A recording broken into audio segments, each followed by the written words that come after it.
नमस्कार, news nation देख रहे हैं आप। आपके साथ मैं हूं नवेद और बड़ी खबर बता दें आपको, सुप्रीम कोर्ट से पंजाब सरकार को तगड़ा झटका लगा है। मुख्तार अंसारी को यूपी भेजने का आदेश सुप्रीम कोर्ट ने जारी कर दिया है। 2 हफ्ते का वक्त दिया गया है पंजाब सरकार को, जब उसे उत्तर प्रदेश भेजना होगा। आपको बता दें, एक लंबी लड़ाई चली है उत्तर प्रदेश और पंजाब सरकार के बीच में मुख्तार अंसारी को लेकर। मुख्तार अंसारी को उत्तर प्रदेश भेजने की कई बार गुहार लगाई गई उत्तर प्रदेश सरकार की तरफ से। बताया गया कि वहां पर कई मामले ऐसे हैं जिसमें सुनवाई करनी है, जरूरत है मुख्तार अंसारी की, लेकिन मुख्तार अंसारी को पंजाब सरकार स्वास्थ्य कारणों का हवाला देते हुए नहीं भेज रही थी। अब सुप्रीम कोर्ट में गया मामला। सुप्रीम कोर्ट ने इस मामले में उत्तर प्रदेश के पक्ष में फैसला सुनाया है और अरविंद हमारे साथ जुड़े हुए हैं। अविनाश भी हमारे साथ लखनऊ से जुड़े हैं। पहले अरविंद का रुख करेंगे। अरविंद, क्या जानकारी निकल के आज जो कोर्ट ने फैसला सुनाया है, सबसे पहले आसान शब्दों में बताइए दर्शकों को।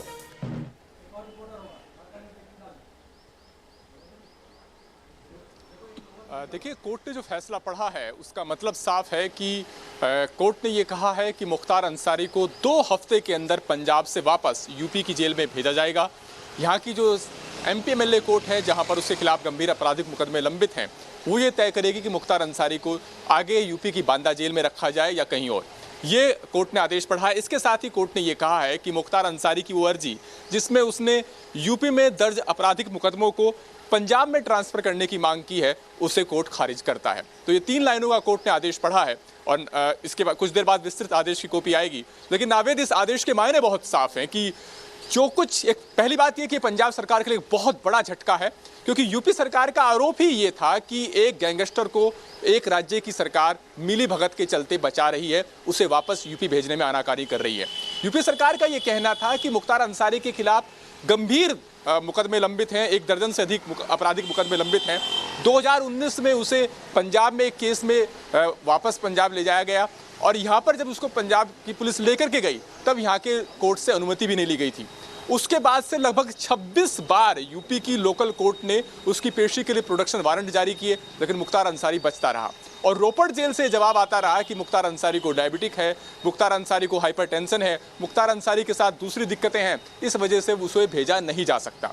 तो कहीं ना कहीं यूपी सरकार का ये कहना था कि ये एक बचकानी दलीलें हैं, जिन स्वास्थ्य कारणों का हवाला दिया जा रहा है वो बचकाने हैं, और मुख्तार अंसारी पंजाब की जेल में रह करके अपना बिजनेस ऑपरेट कर रहा है, और मुख्तार अंसारी जो कुछ कह रहा है उसके पीछे कहीं ना कहीं पंजाब सरकार नजर आ रही है। पंजाब सरकार का ये कहना था कि हमें मुख्तार अंसारी से कोई लेना देना नहीं है, लेकिन यूपी सरकार की अर्जी को सुनना नहीं चाहिए। पंजाब सरकार की तरफ से ये कहा गया कि आर्टिकल 32 यानी वो संविधान का वो मूल अधिकार जो एक आम शख्स को अधिकार देता है कि वो अपने मूल अधिकारों की रक्षा के लिए सुप्रीम कोर्ट का रुख कर सकता है, वो एक राज्य को अधिकार नहीं देता कि उसके तहत किसी दूसरे राज्य के खिलाफ कोर्ट का रुख किया जाए। तो ये पंजाब सरकार की दलील थी। लेकिन यूपी सरकार की तरफ से सॉलिसिटर जनरल मुख्तार अंसारी पेश हुए थे और उनका ये कहना था कि मुख्तार अंसारी के पक्ष में जो मुख्तार अंसारी के खिलाफ जो एक पक्ष है, जो पीड़ित पक्ष है, उनके मूल अधिकारों की रक्षा के लिए यूपी सरकार सुप्रीम कोर्ट पहुंची है। जरूरी है कि मुख्तार अंसारी पर कानूनी शिकंजा कसा जा सके ताकि वो यहाँ पर दर्ज जो आपराधिक मुकदमे हैं उनके दौरान ट्रायल को फेस कर सके। तो ये यूपी सरकार की दलील थी, लेकिन एक बात साफ नजर आ रही थी। और मुख्तार अंसारी का ये कहना था कि उसकी जान को खतरा है अगर वो यूपी भेजा जाता है। वो यूपी में जो दर्ज मुकदमे हैं उनके लिए वीडियो कॉन्फ्रेंसिंग से पेश हो सकता है। उसका ये भी कहना था कि दलीलें कई सारी दी गई, लेकिन दलीलें काम नहीं आई। उत्तर प्रदेश सरकार के हक में फैसला आया। अरविंद बने रहिए हमारे साथ। अविनाश का रुख कर लेते हैं, लखनऊ से जुड़े हुए। अविनाश, उत्तर प्रदेश सरकार लंबे वक्त से चाह रही थी कि मुख्तार अंसारी को उत्तर प्रदेश लेकर आया जाए। फाइनली अब वो घड़ी भी आ गई है। कौन कौन से बड़े मामले हैं जिसमें उत्तर प्रदेश सरकार मुख्तार अंसारी को लेकर यूपी लाना चाहती थी, लेकिन चार्जशीट नहीं हो पा रही थी सिर्फ उसके पंजाब में रहने की वजह से?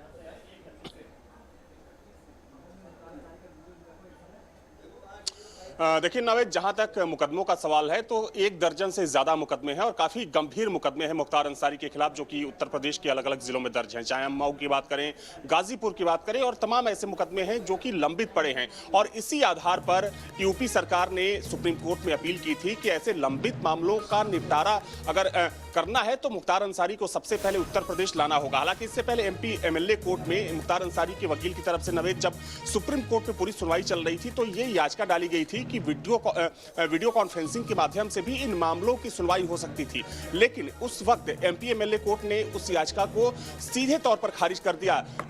एमपीएमएलए कोर्ट ने साफ तौर पर कहा कि जब तक मुख्तार अंसारी की पेशी कोर्ट में नहीं होती है उन मामलों की सुनवाई नहीं हो सकती है। तो देखिए, एक मजबूत आधार यूपी सरकार के पास ये था। और जहां तक सवाल टकराव को लेकर है तो देखिए, इसमें कोई दो राय नहीं है कि पंजाब सरकार और यूपी सरकार मुख्तार अंसारी को लेकर बिल्कुल आमने सामने थी।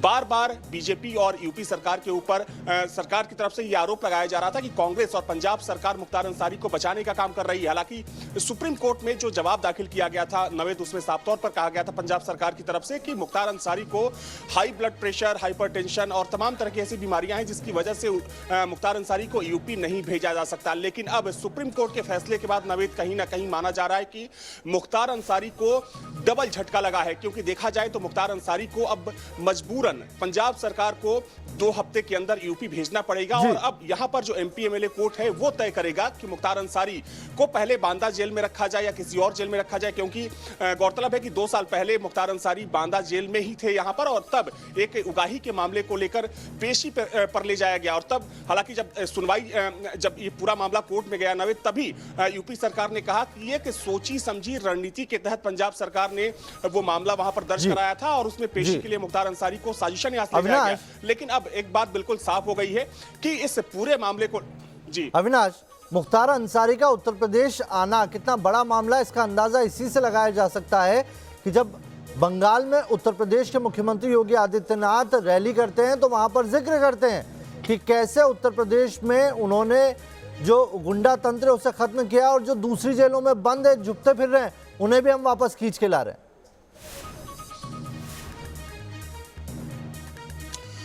देखिए, निश्चित तौर पर नवेद इसमें कोई दो राय नहीं है कि मुख्तार अंसारी पंजाब सरकार और यूपी सरकार के लिए नाक का सवाल बन गए थे। और जिस हिसाब से सुनवाई चली, और आपने भी कहा कि पंजाब जिस तरीके से बंगाल चुनाव में भी इसका कहीं ना कहीं जिक्र हुआ, तो निश्चित तौर पर यूपी सरकार के लिए एक बड़ी सफलता है। और देखिए, जहां तक सवाल मुख्तार अंसारी का है तो मुख्तार अंसारी का पहले की सरकारों की अगर बात करें तो आपको याद होगा जो पहले की सरकारें थी उसमें काफी दबदबा हुआ करता था, तूती बोला करती थी। और खासकर अगर हम पूर्वांचल और अवध क्षेत्र की बात करें तो मुख्तार अंसारी ने पिछले कई दशकों तक यहां पर कह सकते हैं कि जो एक संगठित अपराध का क्षेत्र था उसमें एक लंबे समय तक अपना दबदबा कायम रखा। हालांकि इस दौरान मुख्तार अंसारी पर कृष्णानंद राय की हत्या का भी आरोप लगा।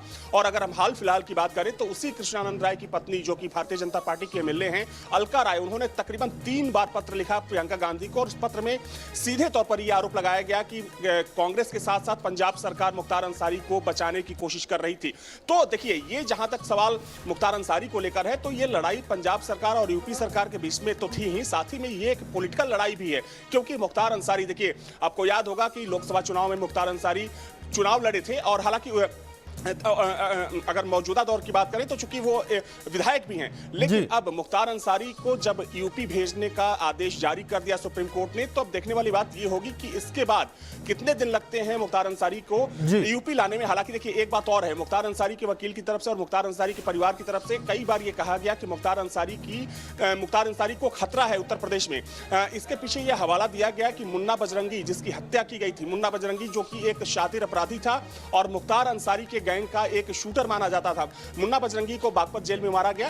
तो उस हत्या को लेकर भी यह हवाला दिया गया और यह आरोप लगाया गया यूपी सरकार पर और जो यहां पर पॉलिटिकल कनेक्शन है उनके ऊपर कि मुख्तार अंसारी की जान को खतरा हो सकता है। चलिए, तो जान को खतरा होने की दलील दी गई थी मुख्तार अंसारी की तरफ से, और साथ ही पंजाब सरकार की तरफ से स्वास्थ्य कारणों का हवाला दिया गया था, लेकिन ये दोनों ही कारण काम नहीं आए। विशाल भी हमारे साथ जुड़ गए हैं, उनसे भी बात करेंगे और साथ ही अरविंद से जानने की कोशिश करेंगे कि क्या कोई लाइफलाइन बाकी है मुख्तार अंसारी के पास। बड़ी खबर बता रहे हैं आपको, मुख्तार अंसारी को लेकर सुप्रीम कोर्ट ने फैसला सुनाया। मुख्तार अंसारी को अब उत्तर प्रदेश भेजना पड़ेगा पंजाब सरकार को। 2 हफ्ते का वक्त दिया गया है।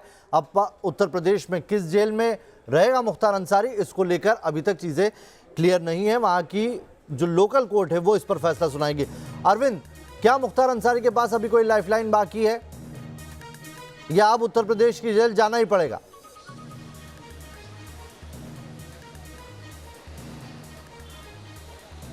देखिए नावेद, मुख्तार अंसारी के पास अभी फिलहाल कोई राहत का विकल्प नहीं है। उनको निश्चित तौर पर यूपी में उनके खिलाफ जो गंभीर मुकदमे लंबित हैं, गंभीर धाराओं में जो मुकदमे लंबित हैं, उनमें अपना पक्ष रखने के लिए, उनमें ट्रायल को फेस करने के लिए यूपी की अदालतों में पेश होना ही होगा। हाँ, सुरक्षा कारणों का जिनका वो हवाला दे रहे थे, उनको लेकर के वे जरूर निचली अदालत में अर्जी लगा सकते हैं और फिर कोर्ट को यह तय करना है कि उनके सुरक्षा कारणों को देखते हुए उन्हें किस जेल में रखा जाए।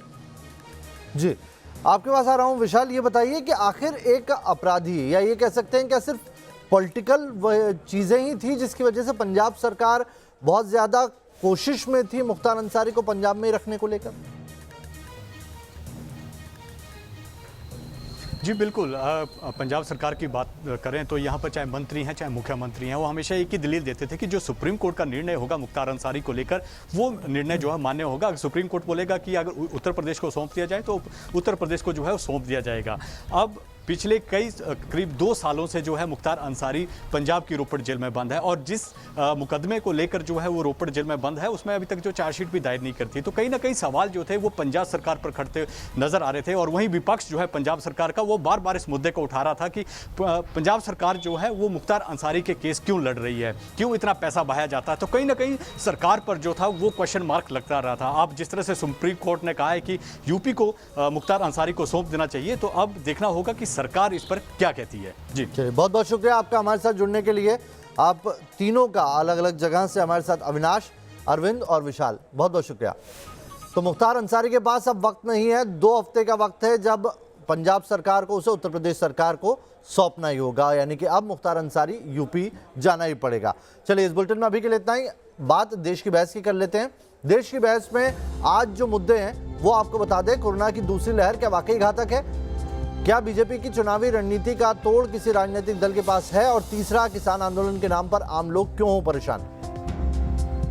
इन तीनों में से एक को आपको चुनना है। वोटिंग के विकल्प आपके सामने। न्यूज नेशन की website, mobile app, Twitter handle या फिर फेसबुक पेज पर जाकर आप आज का मुद्दा चुन सकते हैं।